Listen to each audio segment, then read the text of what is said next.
Hi, my name is Fabliha Anbar, and I'm a cultural organizer and writer based in Brooklyn, New York City. I primarily focus on LGBTQ plus rights and immigration rights. I identify as a Bangladeshi lesbian Muslim woman. So, all of those identities, a lot of people would think that would clash against each other, but to me, it kind of intertwines in a really beautiful way. Growing up, I was really taught that queer identities are disgusting and sinful, haram, and probably the worst thing you can do or be. For an example, I was taught that the word gay, was kind of similar to saying Voldemort in Hogwarts. Like it should not be said in anywhere. So had a lot of shame inside of me, and I didn't really have the language to understand who I was or what I am, because we're not really taught about sexual orientations. It's either you're straight and that's it, and anything else that means there's something wrong with you. So I would kind of question myself, why is it that I feel some type of way, or why is it that I cannot connect to my family members when they would talk about boy crushes? I started to piece together everything like a puzzle, and it wasn't until I met other queer folks who are Muslim around my age that I realized, no, like this is not a disgusting thing, this is normal. And I actually decided to sit down and open my laptop and really research about South Asian history. And I realized there was so much queer history that we're not taught. And it wasn't after colonization that queer people were kind of having to hide away.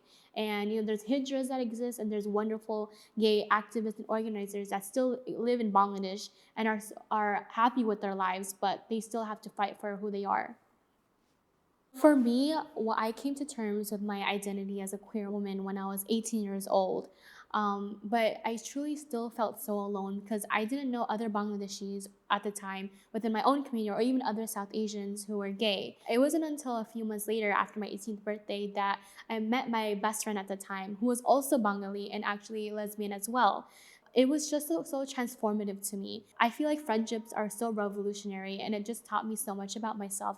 Unfortunately, I still haven't come out to my parents to this day, and they have no idea about my queer identity because Bangladeshi Muslims are still brainwashed that queer identities and LGBTQ plus folks are inhumane, sinful, and disgusting. But I'm really hoping that one day they can come to a place where they'll know me for who I truly am. As a brown woman, we're kind of taught that we need to be quiet, we need to be submissive. And I kind of believed that for most of my life. But thankfully, due to my mom, who is the most confident, strongest person that I know, she always taught me that I should always speak the loudest. So I started writing, and I'd always journal my thoughts because my wisdom and my stories are unique to me. I deserve to be heard. For me, I kind of wrote in my entire life. So as a child, I would write about fairy tales or even fan fiction, and I didn't really think much of it until in high school. I actually joined my best friend's newspaper club, and I just wanted to share my voices, my opinions, because I was a very politically active person. So why not join newspaper to get my voice out there? So I actually decided to interview my best friend at the time, who is an openly gay Egyptian woman. But lo and behold, after the interview was published, I got overwhelmed by death threats from my own peers and classmates. And I was actually advised by my principal to not go to school the next 2 days because they couldn't really ensure my safety. There was riots breaking out. Students wouldn't come to class because they demanded that I would get expelled, all because I decided to talk about LGBTQ rights within Muslim communities. And I was really afraid of my life because I was also coming to terms with my own personal identity. So, although I was in the closet, this was kind of a reminder of how unsafe gay people are in this world. But then, even though I was really afraid for my life, it also truly made me realize how powerful writing could be because I feel like it struck a chord with these students. And although it was a hateful chord, people started to feel such intense emotions. And it wasn't actually until after I graduated that one of my classmates, who were actually friends with those homophobic bigots, reached out to me and said that she was really grateful that I wrote that because at the time she was also coming to terms with her lesbian identity, and that actually saved her life. She didn't know there was queer Muslim people out there in the world. So it really stuck with me today, and which is why I continue to write.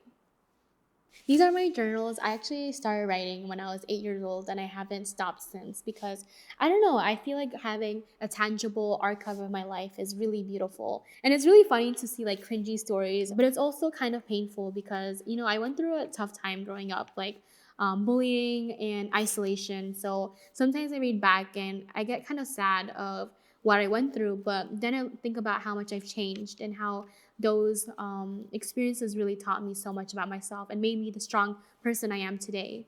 So, right now, I'm actually going to read an excerpt from my journal. Dear Diary, October 13th, 2021. I'm so fucking emotional. I want to burst and cry my heart out, but in the most magical, wondrous, beautiful way. I'm so eternally grateful to be alive.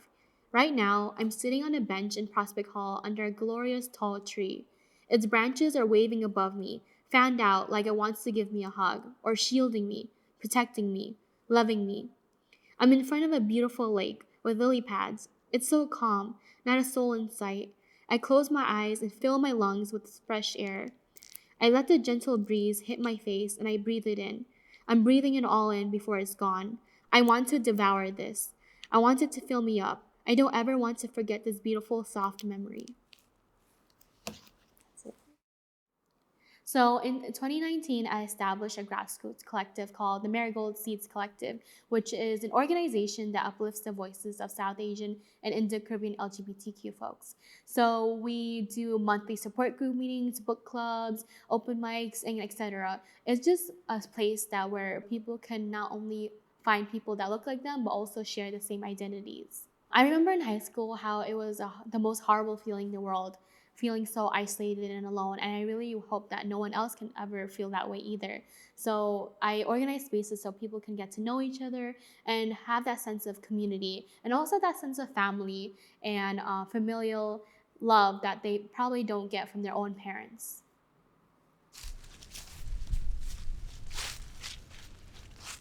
To my queer folks out there, I just want to let you know that you are not alone. You are not disgusting and you are absolutely normal and you are beautiful and you are loved.